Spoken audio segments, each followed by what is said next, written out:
Assalamualaikum warahmatullahi wabarakatuh. Waalaikumsalam warahmatullahi wabarakatuh. Alhamdulillah, wassalatu wassalamu ala rasulillah. Asyhadu an la ilaha illallah wa asyhadu anna muhammadan abduhu wa rasuluh. Sahabat khusyuk yang dirahmati Allah, alhamdulillah kita berjumpa kembali dengan Ustaz Abu Sangkan, guru kita. Masih banyak pembahasan yang belum diulas nih Ustaz tentang sholat khusyuk ini. Kemarin di episode sebelumnya, alhamdulillah kita dapat pengajaran yang luar biasa, bahwa sholat khusyuk itu ternyata bisa dilakukan oleh semua orang dan mudah gitu Ustaz ya. Mudah. Ya, mudah tapi juga berat. Mudah dan tapi berat gitu ya Ustaz. Iya. Nah ini ada satu kasus Ustaz yang seorang teman kawan gitu ya yang mengalami masalah gitu ya. Tadinya agamanya baik gitu ya, sering ke masjid. Tiba-tiba ketika ada masalah, musibah, dia jadi gocang gitu Ustaz. Saya udah teringat nih dengan satu ayat yang Ustaz sampaikan di episode sebelumnya ya, tentang bahwa kita harus minta tolong sama Allah itu dengan sabar dan salat. Ini pembahasan yang penting Ustaz, karena barangkali kita beriman tapi sesungguhnya belum beriman dengan sesungguhnya Ustaz. Iya, kadang-kadang orang sudah mulai frustasi tentang bab sholat itu. Kita mau mengajarkan sholat kepada yang sudah sholat, bayangkan, kan susah. Mengajarkan orang bahasa Arab kepada orang yang sudah ngerti bahasa Arab, kan malas. Orang ngajarkan bisnis kepada orang bisnis, kan jadi malas kita dengerinnya. Apalagi pembisnis sudah top, udah hebat kan gitu. Nah, sama, mengajarkan sholat kepada yang sholat itu lebih sulit. Dan sampai sekarang ayat-ayat yang mereka pahami sudah paham semuanya, udah ngerti artinya. Makanya qalatil a'rab amanna kul lam tu'minu walakin qulu aslamna walamma yadkhulul iman fi qulubikum. Allah sendiri mengkritisi orang sudah mengaku beriman, kan gitu. Qul lam tu'minu, katakan dia belum beriman. Walakin qulu aslamna, katakan dia baru Islam. Walamma yadkhulul iman fi qulubikum, sebab iman itu belum masuk dalam hati. Hamka mengatakan begini, kalau kau pengen tahu orang Islam di Indonesia banyak, lihatlah ketika Lebaran. Jadi penuh itu ya, orang berangkat naik pesawat, dia berangkat naik kereta, itu penuh di mana-mana. Sholat Id pasti ramai saja ya. Pasti ramai sholat Id. Lihatlah ketika orang beriman, lihatlah ketika sholat subuh. Atau tengok lagi, adakah di sholat tahajudnya ramai? Di situ ya. Nah, di sholat tahajud itu menandakan semakin mengecillah orang keimanannya itu. Hamka yang bilang begitu. Tapi logikanya masuk juga. Kenapa? Berat sekali, sudah mulai berat. Di masjid saja sholat zuhur, sholat maghrib, sholat isya gitu kan, udah mulai sepi. Tapi ketika sholat Id ramai sekali kan itu. Atau itulah barangkali. Sekarang kita akan masuk seperti apa yang dimaksudkan bahwa ketika ada musibah mulai terguncang. Kan gitu. Walaupun dia tadinya kelihatannya disoleh, baik, tapi terguncang. Ma asaba min musibatin illa biiznillah. Ilmu ini yang kita perlu ditekan. Tidak ada musibah yang terjadi kecuali itu izinku, kata Allah. Wa may yu'min billah, barang siapa menerima atas musibah yang terjadi. Nah, musibah itu banyak. Anak sakit, kitanya juga sakit, problematika kita banyak.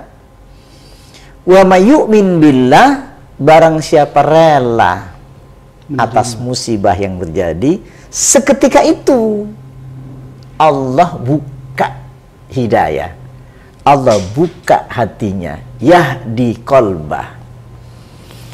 Yahdi qalbah berarti di sini fi qulubikum. Apa yang dirasakan yang pertama? Rasa yang pertama tidak terguncang. Insaraha wan fasaha. Lapang di dada itu. Dan dia berkata apa? Idza asabathu musibah qalu inna lillahi wa inna ilaihi raji'un. Orang sudah merasakan di sini lapang. Dia mengatakan ada musibah, ketika ada musibah terjadi, inna lillahi. Nah, ini namanya ayat tentang kesadaran diri. Sesungguhnya saya ini milik Allah. Wa inna ilaihi. Karena saya itu milik Allah, saya harus pulang ke Allah. Ilaihi, rujuk ilallah. Raji'un. Aku pulang sekarang. Seperti apa ya Rasul ketika pulang itu? Orang sudah dibuka hatinya. Nabi mengatakan, idza dakhala nurul qalba insaraha wanfasaha. Wa ma'alamatu ya Rasul. Apa tandanya ketika lapang dada itu? Qala al-inabatu ila dail khulud. Al-inabah. Engkau akan dibawa oleh Allah, ruhmu ila daril khulud, ke kampung yang abadi. Kampung abadi itu di mana? Kampung abadi itu dekat, yaitu Allah. Tempat yang paling dekat itu Allah. Fafirru ilallah, dari tempat yang paling dekat, maka ketika Allahu Akbar, tempat yang paling dekat. Ala bidzikrillahi tatma'innul qulub. Tenang. Di tempat Allah itulah tenang. Al-inabatu itu tempat yang paling tenang. Kembali kepada Allah. Qalu inna lillahi wa inna ilaihi raji'un. Ketika rujuk kepada Allah, ketika mendekat kepada Allah di tempat yang paling dekat. Fa inni qarib wa nahnu aqrabu ilaihi min hablil warid. Sangat dekat. Ketika dekat dengan Allah itulah Allahu Akbar, tempat yang paling dekat, yaitu sholat. Tapi lagi-lagi orang tidak percaya, sebab saya akan bicara kepada yang sholat, kan nggak percaya. Yeah. Satu ketika saya ketemu seseorang di Hong Kong waktu itu, orang itu tidak punya agama, ateis. Dia ingin mencoba, diajak oleh pegawainya ketemu saya untuk membicarakan tentang agama. Bisa nggak tinggal satu hal kepada orang Islam dia belum bercerita. Dikenalkanlah dia ke saya di satu tempat, maka saya katakan Tuhan saya itu bisa dipanggil kapanpun. Kapanpun. Sekarang kita coba. Ini saya mencoba kepada orang lagi mencari. Qulidullah awidur rahman. Panggil namanya Allah atau Ar-Rahman. Jadi saya panggil, saya suruh panggil. Terserah. Katakan kau panggil, wahai sang pencipta langit dan bumi. Panggil. Itu ada. Saya bilang itu ada. Panggil. Panggil terserah. Yang penting katakan, wahai sang pencipta langit dan bumi. Pasti ada. Dia berdiri, dia panggil. Betul ada nggak gitu loh. Ketika dia panggil, wahai sang pencipta langit dan bumi dengan bahasa dia. Tiba-tiba ia menangis sejadi-jadinya. Ia tersungkur sujud. Wallahi, dia masuk Islam seketika itu di masjid itu. Jadi yang tadinya ateis, dia masuk. Pernah juga mengalami di satu tempat lagi, begitu juga. Dan sering. Nah, mudahnya mengajarkan kepada orang yang mencari dengan yang tidak mencari. Itu bedanya. Ada bedanya. Orang yang belajar datang untuk mencari ilmu itu, itu akan dapat. Tidak ada hijab berarti. Tidak ada hijab. Kalau tadi yang kita kebanyakan umat Islam tadi yang ada kebanyakan ada hijabnya, itu apa Ustaz yang menjadikan hijab? Karena memang dari awal kita kan memang waktu kita sekolah kita waktu itu kita mondok juga, pelajaran-pelajaran tentang tauhid, keyakinan kepada Allah itu sangat tipis. Kita kan dari mulai awal sanawiyah, kemudian kita aliyah dan kita kuliah, bahkan sampai ke Mesir kita sekolah ya. Bahkan ada yang di Madinah, ada di Yordan dan semuanya tempat pusat agama lah kalau kita pikir. Tapi yang kita lupakan tentang masalah keimanan. Kita tidak dibiasakan tentang pelajaran tentang keimanan waktu di sekolah. Tapi ternyata itu memang tidak berdampak kepada setiap orang karena hukum-hukum saja yang kita pelajari. Nah sekarang, padahal sholat itu difungsikan buat anak SD, anak SMP, anak SMA, anak mahasiswa, bahkan ulama, bahkan nabi, sahabat, tabi'in, sampai ke bawah. Dan kalimat yang dibaca sama, Quran yang dibaca sama. Hanya saja perbedaannya adalah kesadarannya. Alladzina yadhunnuna annahum mulaku. Kesadaran alladzina yadhunnuna annahum mulakunya ini yang sadar adanya perjumpaan dengan Allah ketika sholat. Kesadaran kembali kepada Allah ketika sholat itulah alladzina yadhunnuna annahum mulaqu rabbihim wa annahum ilaihi raji'un. Ini saja masalahnya. Padahal Nabi begitu, sahabat begitu, tabi'in begitu, tabi'in begitu. Nah, giliran kita ini menipis. Kesadaran alladzina yadhunnuna annahum mulaqu ini yang yakin adanya perjumpaan dengan Allah di saat sholat, itulah kesadarannya menipis sehingga kita hanya bicara takbiratul ihram saja. Padahal dalam kitab Al-Usul fi Shalah di sini katakan ketika takbiratul ihram itu adalah bagaimana mengagungkan Allah itu. Pengagungan kepada Allah kita nggak punya. Kita seperti gerakan-gerakan kosong. Ini problemnya. Makanya ini kembali lagi tentang masalah keimanan tadi. Jadi kita bandingkan ya antara keimanan, kalau kita melihat kita contohnya kan berarti kepada Rasulullah, kepada sahabat, tabi'in, tabi'in dan seterusnya kepada ulama-ulama yang hebat atau yang khusyuk. Dan itu sebenarnya aslinya ilmu ini gitu loh.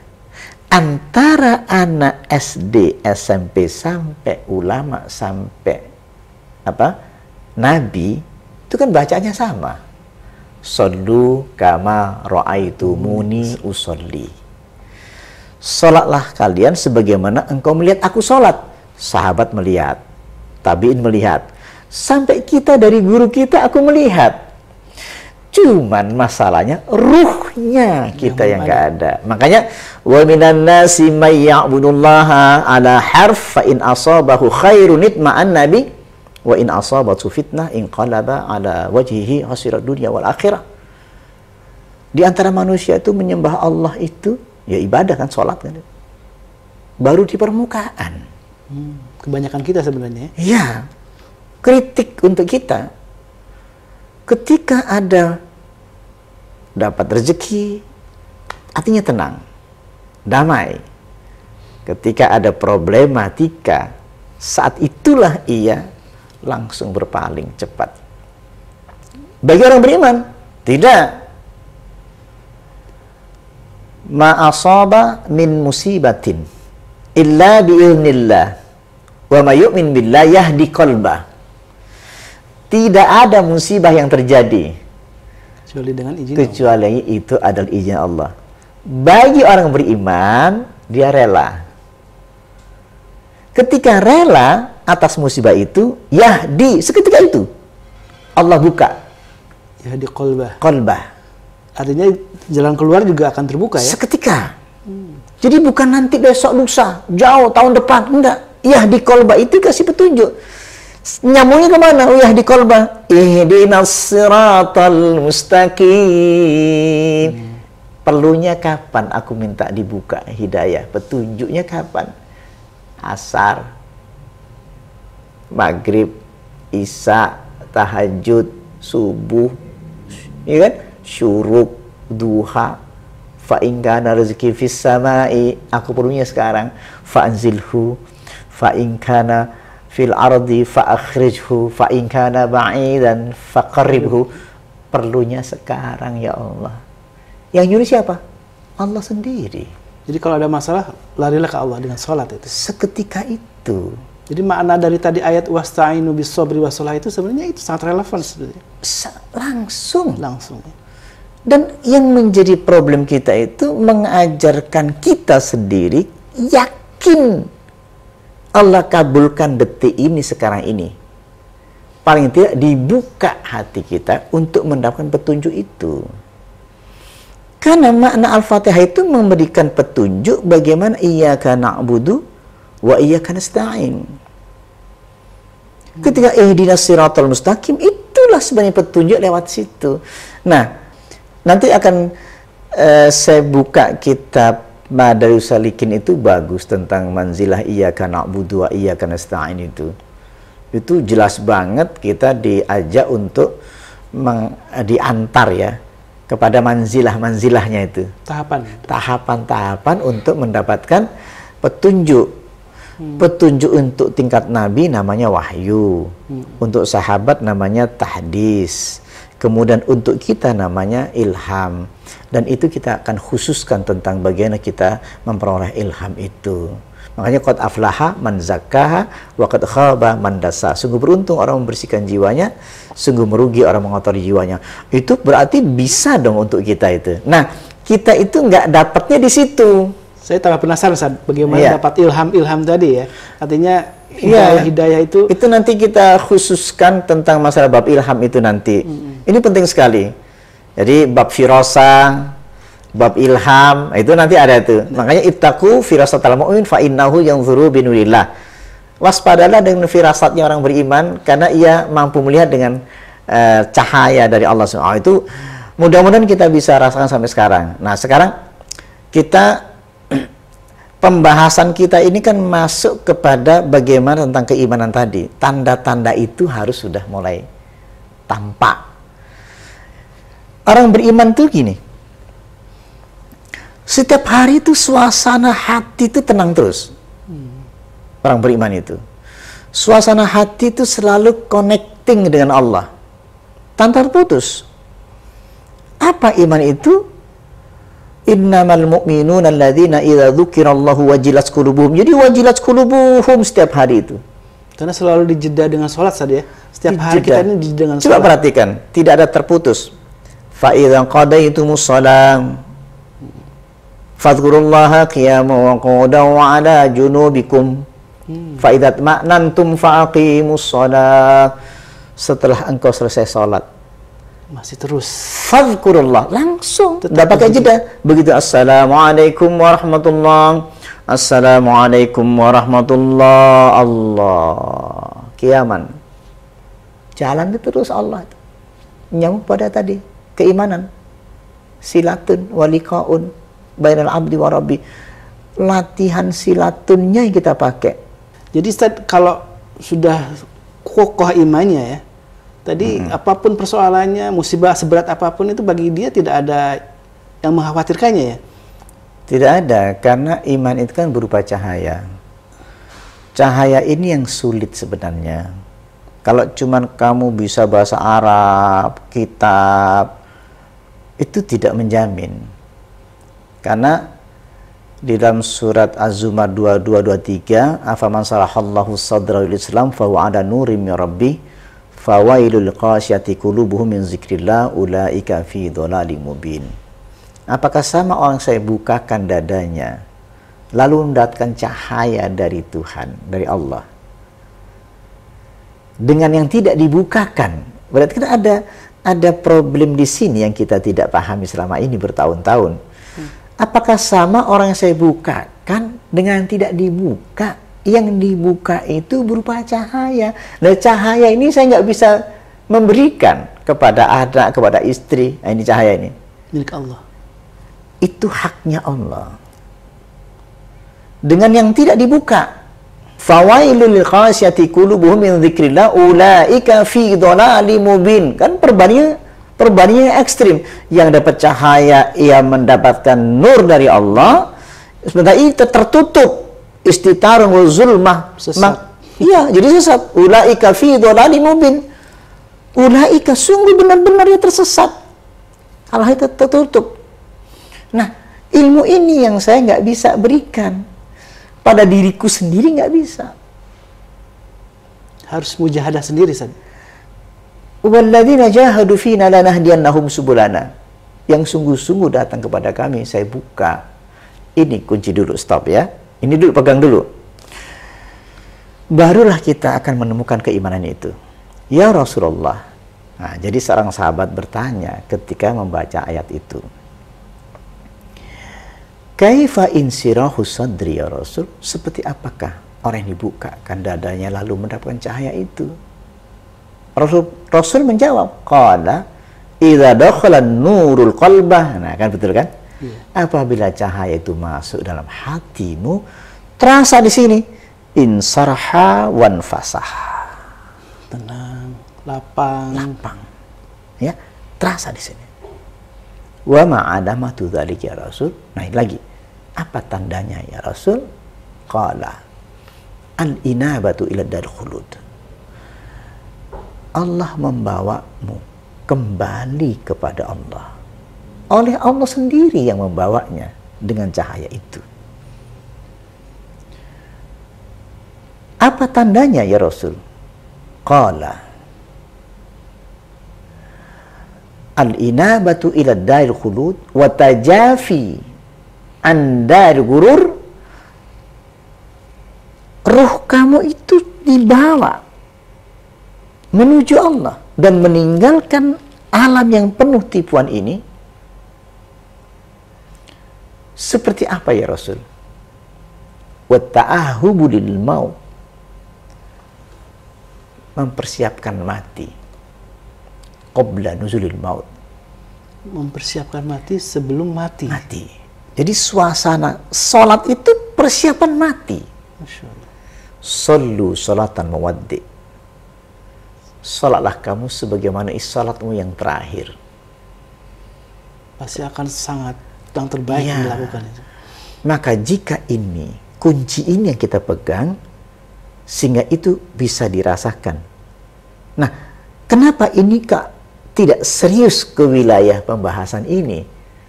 Ini dalam kitab Tafsir Al-Baghawi bisa dibuka. Mudah-mudahan ini menjadi pikiran kita. Oh, ini kuncinya. Oh, ini caranya. Ini Rasulullah cara membimbingnya sampai kita bisa merasakan itu. Itu sudah. Mudah-mudahan itu bisa manfaat nanti semuanya, ya. Terima kasih Ustaz, pengajarannya luar biasa karena ini kita terbuka ya. Apapun persoalannya tadi yang dialami oleh kita semua ini sebenarnya ketika kita rujuk ilallah, kembali kepada Allah, dan kita merasa bahwa kita ini milik Allah, maka tadi sangat luar biasa. Orang itu akan dilapangkan, di insyarah saja, tenang, damai, karena ya milik Allah. Dan tadi saya sangat kunci yang paling penting Ustaz, bahwa ketika kita sholat maka rasakanlah seolah-olah itu sholat yang terakhir gitu ya. Yeah. Kita sebentar lagi akan mati. Masya Allah, mudah-mudahan bermanfaat, dan inilah dialog kita saat ngobrol kita di pagi ini. Mudah-mudahan kita lanjutkan lagi, bisa lanjutkan lagi karena masih banyak pembahasan tentang sholat khusyuk ini. Wassalamualaikum warahmatullahi wabarakatuh. Waalaikumsalam warahmatullahi wabarakatuh.